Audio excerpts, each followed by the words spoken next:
Estimados cursantes del diplomado en perfiles criminales aplicado a la seguridad ciudadana, el tema que abordaremos hoy está relacionado con la multiplicidad homicida.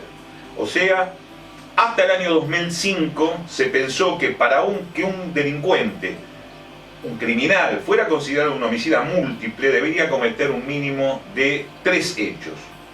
A partir de la Convención de San Antonio, Texas, del año 2005, que convocó a los especialistas más importantes de todo el mundo, se estableció que bastan solamente 2 hechos para que nosotros hablemos de multiplicidad homicida. ¿Y esto por qué?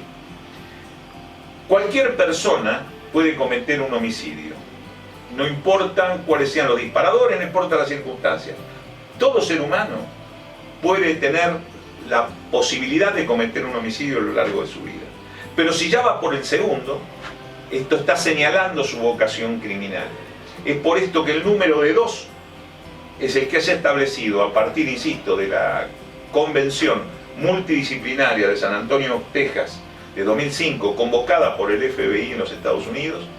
Ha sido el número que ha indicado la multiplicidad homicida.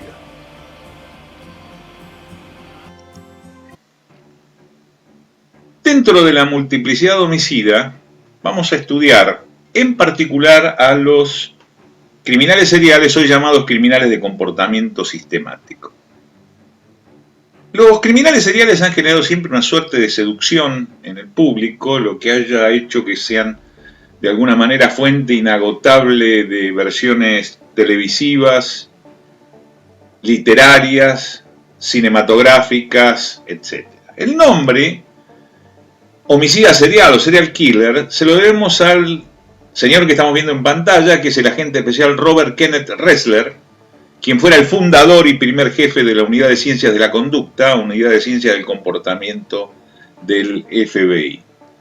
Ressler va a reconocer básicamente 3 tipos de homicidas múltiples. Los homicidas en masa, que son aquellos que generan un mínimo de 2 muertes en una única acción. Por ejemplo, un terrorista coloca un artefacto explosivo, es un homicida en masa.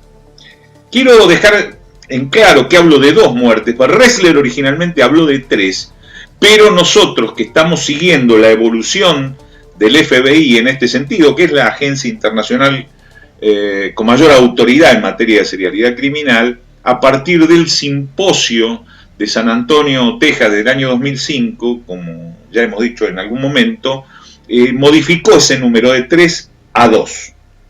Luego, el spree killer, que es aquel que genera lo que se llama la saga criminal, cuyo central es la muerte de una persona, pero para encubrir ese homicidio original, comete otro u otros, ¿verdad?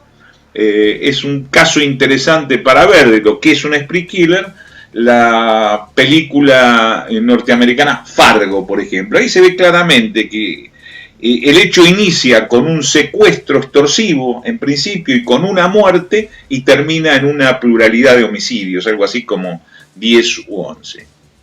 Y finalmente los homicidas seriales, que van a generar una pluralidad de muertes, 2 como mínimo, en hechos y acciones diferentes. Así que tenemos homicidio en masa, 2 muertes como mínimo en un único hecho, en una única acción. Spree killer, una pluralidad de muertes, 2 como mínimos, en un hecho y en acciones diferentes, o en una saga criminal.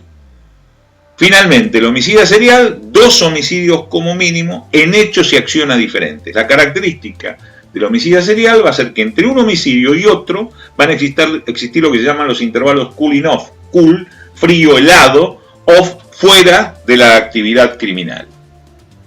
Las variedades de homicidas seriales a partir de las perspectivas multidisciplinarias para investigadores, insisto, del simposio de San Antonio, Texas de 2005, convocado por el FBI, al que asistieron las autoridades más importantes en la materia de todo el mundo, los reconoce de 7 tipos fundamentalmente. Por hostilidad o ira hacia un determinado grupo social, por ejemplo, hacia las prostitutas.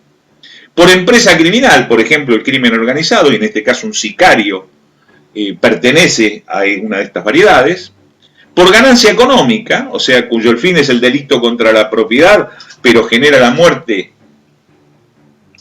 en la mayoría de los casos para procurar o asegurar su impunidad, por ideología, por ejemplo los terroristas, por poder, los que abusan de cargos que los sitúan en una posición económica de importancia o en una situación política y por esto cometen homicidios a repetición o mandan cometer homicidios a repetición, los individuos que tienen patologías psiquiátricas, que son psicóticos, y finalmente los que matan por necesidades sexuales o donde el sexo está de por medio. Dos prestigiosos psiquiatras americanos, Holmes y de Barger, los reconocen como de 4 tipos fundamentales. Los visionarios, que matan obedeciendo voces o alucinaciones, o sea, individuos psicóticos, donde la conciencia actúa preservando la fantasía como alucinación psicótica. Los orientados por misión, que tienen por objetivo la eliminación de un grupo o una etnia determinada. Los hedonistas son aquellos que buscan emociones, y los orientados por control, en los que el goce radica en la dominación y sometimiento de la víctima.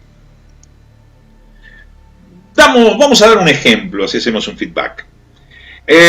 Tomemos la obra literaria de Umberto Eco, El nombre de la rosa, que como ustedes saben es el relato, la historia de una serie de homicidios ocurrida en un convento de pendolistas, de copistas de libros franciscanos, en algún lugar de los Alpes, ¿verdad?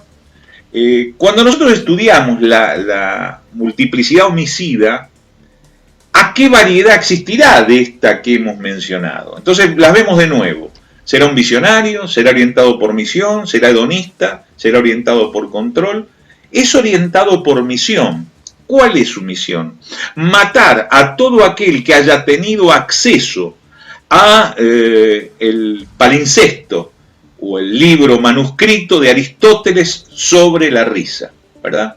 Entonces este individuo que indudablemente mata por un fanatismo religioso muy profundo, está orientado por esa misión. Todo aquel que haya podido observar ese libro que se mantiene en secreto en la biblioteca de esa abadía, va a ser víctima y homicidio que se genera de alguna manera pasivamente, porque ¿qué se hace? Se envenena las hojas del libro con arsénico.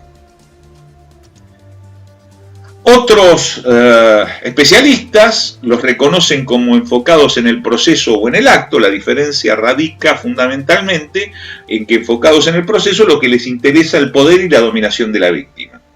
Los que están enfocados en el acto les interesa exclusivamente el hecho puntual de matar cuando se tratare de un homicidio o de cometer el delito contra la integridad sexual, que es el que realmente persiguen. Y luego, la de Ressler, la del FBI, que los reconoce como organizados y desorganizados, que es la categorización sobre la que vamos a trabajar nosotros en este curso de perfilación criminal. Veamos a los homicidas seriales a partir de sus víctimas, los organizados y los desorganizados. Estas son las características que va a tener la víctima. Desconocida para el organizado, conocida para el desorganizado, personalizada o despersonalizada para uno u otro. Para el organizado, que son individuos que típicamente son trastornos antisociales de la personalidad, busca víctimas habitualmente jóvenes, atractivas o atractivos. Los hechos en general son cometidos hacia el sexo opuesto. Diríamos que la inmensa mayoría de los criminales de comportamiento sistemático registrados o reconocidos en el mundo son más de un 90% hombres y en 7 u 8% son mujeres. Muchos son homosexuales y estos, en lugar de ir contra el sexo opuesto, van contra su propio sexo, cuando el componente de motivación se encuentra indudablemente involucrado en la búsqueda de alguna suerte de gratificación sexual. A partir de la agresión, reconocemos a los organizados como planificando los hechos, acechando, utilizando frecuentemente ligaduras, lleva armas a la escena del crimen, ejecución de actividades sádicas, porque indudablemente al organizado lo que le interesa es la dominación y el sometimiento a la víctima. El desorganizado, en cambio, es aquel donde el hecho se precipita, como dicen los neoclásicos americanos, cuando hablan de que para que exista un delito tiene que existir un bien, un delincuente motivado y ausencia de seguridad. Este tal vez sea el caso del desorganizado. Es el individuo que camina sobre una calle oscura. La falta de seguridad no solamente se registra por la ausencia de policía o fuerza de seguridad, la inseguridad también se percibe por la nocturnidad, la oscuridad, la soledad, etc. Entonces este individuo, por ejemplo, va por una calle oscura, se presenta una mujer, es el bien, la calle oscura y la soledad es la ausencia de seguridad, y él se motiva y se dispara el hecho criminal. Por eso en muchísimos casos el individuo obviamente no planifica, el hecho se precipita y el individuo improvisa armas, improvisa situaciones, lo que se va a evidenciar cuando la víctima no es sobreviviente, no solamente en el esquema físico del hecho, sino también en la misma escena del crimen y en la necropsia médico-legal. Acciones posteriores a la agresión, el organizado va a procurar fundamentalmente la eliminación de la evidencia forense, a diferencia del desorganizado, que es el que no va a dejar mucha evidencia. El cadáver mismo nos va a permitir la percepción del esquema físico completo. Y finalmente tenemos el perfil criminal de cada uno de ellos, cuáles son las características que vamos a tener en un organizado y cuáles las que vamos a tener en desorganizado. Ante cualquier hecho que a nosotros se nos someta a análisis, nuestro primer trabajo de perfilación es ver a cuál de estas dos variedades responde el criminal sobre el que nosotros estamos investigando. Y así arribamos al perfil criminal, que es la última parte y que va a ser el producto de nuestro trabajo de perfilación. El prestigioso médico forense argentino Osvaldo Raffo tiene su propia clasificación de los organizados, que respetamos, se parece en algunas cosas a la nuestra, así que la volcamos también como una opinión de otro experto dedicado también entre una multiplicidad de situaciones relacionadas con la investigación criminal, ya que el doctor Raffo no solo ha sido un prestigioso médico forense, sino también es criminólogo, ha ensayado la psiquiatría forense y también la investigación de los criminales de comportamiento sistemático. Recordar que nunca son puros, siempre algo de mixto, que es lo que tenemos que buscar, la mayor cantidad de información que nos lleve hacia un lado u otro, hacia el individuo organizado o el individuo desorganizado. Mitos sobre los homicidas seriales. Uno de ellos es que son solitarios. El otro que son siempre hombres de raza blanca, lo que no es cierto. Pueden pertenecer a cualquier raza y pueden ser mujeres. Que solo están motivados por el sexo. Como hemos visto, un sicario no está motivado por el sexo, generalmente por el dinero. Homicidio sociedad anónima tampoco. Que todos viven, operan y en distintos lugares.